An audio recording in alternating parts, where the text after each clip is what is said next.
ang nakikinig at gumagawa ng iniutos na Jesus ay hindi makararanas ng kamatayan. So dito nagkagulo ang mga Hudyo at si Jesus, yung sinabing hindi makararanas ng kamatayan, yung maaaring hindi nila nakuha yung sinasabi ni Jesus na yung buhay na walang hanggan, hindi daranas ng kamatayan. O maaaring naman, may mga tao kasi kapag hindi naghahanap ng kaliwanagan, anong hinahanap? Away.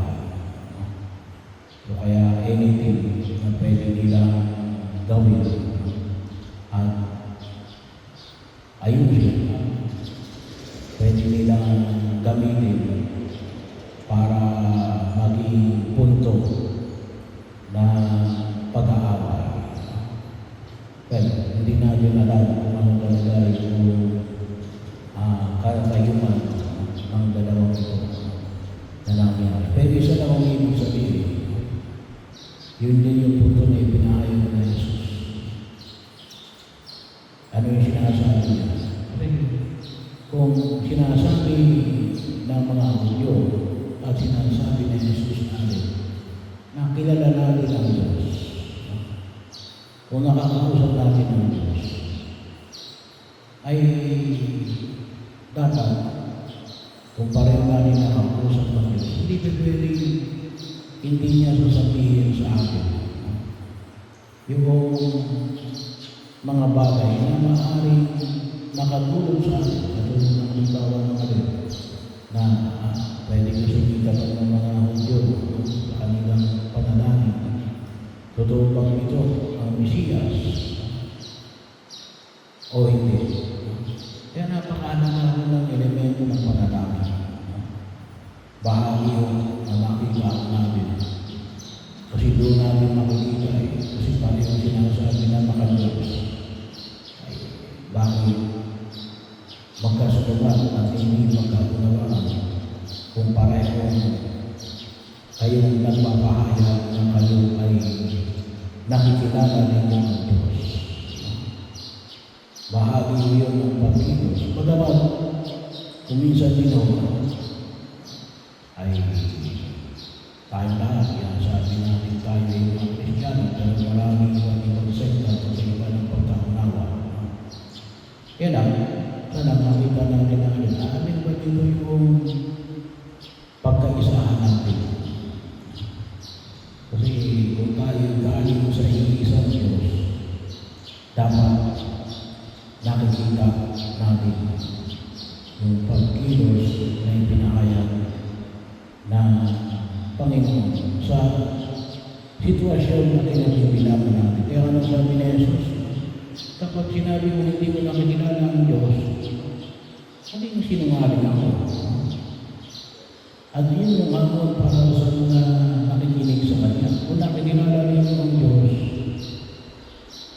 dapat nakikita niyo rin ang Kanya.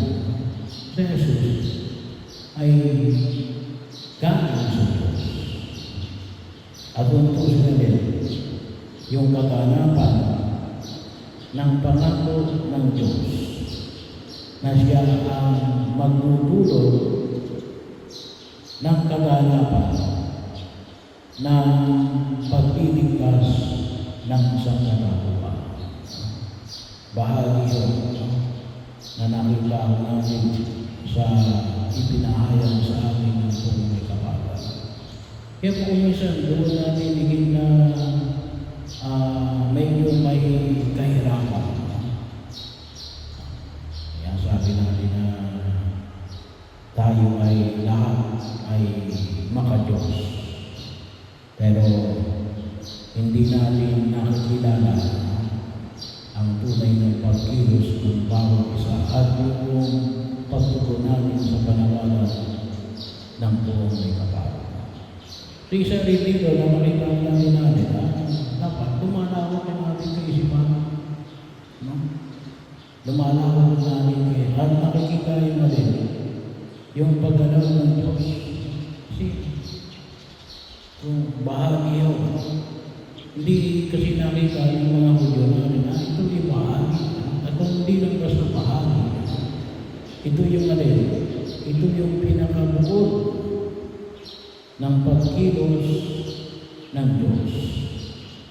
Na ang Diyos ay naging tao at alin, nagkipamuhay sa atin, sa katampuhan ng ating Panginoon Jesucristo.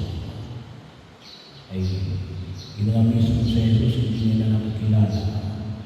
Pero sa akin, na ganun din ang makita natin. Sabi nga natin ay makita natin yung bahagi ng pagtugon na sabi, kalimitang binabanggit ko natin yung ano, yung pagkilos ng Diyos sa gitna natin. Ano ba nakikita namin pagkilos? Baka katulad din tayo ng mga Hudyo. Dahil sa hindi nila maintindihan, ano kagad ang kanila nasa isip? Demonyo ba? Hindi, no? Wala din ang Diyos. Bahagi mo yun. Kasi kapag nandiyan ang Diyos, walang demonyo dyan. Hindi pwede magsama yung dalawa eh. Bahagi mo yun ang makikap natin. Kaya nga, ito yung paanyayan na ipinapahayag ng mga kapatid. Tingnan natin yung pagkilos ng Diyos sa pang-araw-araw namin pamumuhay sa daigdig na ito. At magpasalamat tayo kapag nakikita natin yung paggabay ng Diyos sa atin. Yung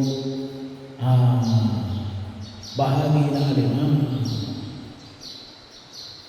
sabi nga ko natin ay tunay na tayo ay nasa presensya ng ating Diyos. At yun ay yung pagkilala at pagtanggap. Kuminsan ay alam natin, pero kuminsan hindi natin nakikilala. Sabi mo ba, kung yung maalala, yung kapag tayo nag-ahandog ng aming mga alay. Ganon din, sana yung aming pakilala sa pagkilos ng Diyos, hindi second thought. Ngunit yung maramdaman mismo natin at makita yung kanyang presensya sa kasalukuyan. Hindi lamang sa nakalipas. Pwede rin yun para makita natin siguro. Kaya lang, sabi nga natin, second thought na lang yun. Pero, bakit hindi ba natin nakita yung pagkilos ng Diyos sa kasalukuyan? Kasi, sayang, second thought na lang, yung sabihin, yung presence ay nawala. Bahagi yun. Mas maganda kapag nakikita mismo natin, narito pala ang pagkilos ng Diyos sa gitna natin. Ay higit natin maunawaan yung ating mga pagtugon